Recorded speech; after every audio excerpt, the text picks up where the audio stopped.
જય માતાજી મિત્રો. આજે અમે તમને તિલક કેમ કરીએ છીએ અહીંયા આ જગ્યાએ એનું થોડું ઇમ્પોર્ટન્સ તમને સમજાવીએ.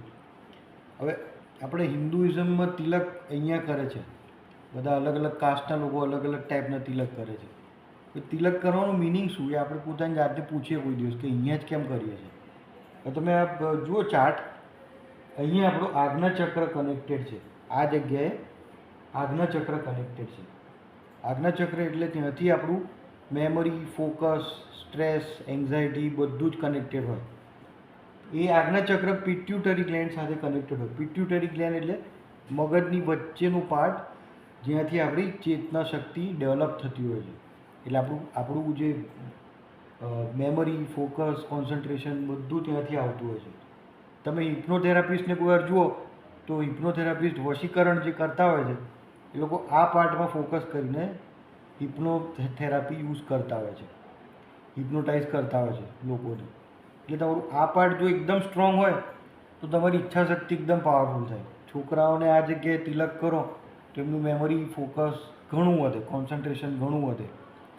ચંદનનું તિલક કરીએ છીએ એનો મતલબ ચંદન કેસરનો તિલક કરીએ છીએ એનાથી મગજ શાંત રહે એકદમ. કોઈની એનર્જી લો થઈ ગઈ હોય તો આપણે સિંદૂરનો રેડ તિલક કરીએ છીએ. લેડીઝ તો ઘણી તિલક કરે જ છે, પણ એમને ઇમ્પોર્ટન્સ ખબર હોવી જોઈએ કે આ તિલક આપણે કેમ અહીંયા કરીએ છીએ. એટલે છોકરાઓને તમે પાસ ઓન કરો આ વસ્તુ.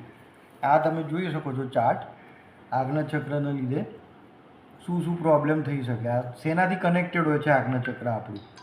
હેડેક, માઇગ્રેન, ડિઝીનેસ, ઇન્સોમનિયા, ઊંઘ ના આવતી હોય, મેમરી લોસ, નાઇટમેર્સ, બ્રેન ડિસઓર્ડર.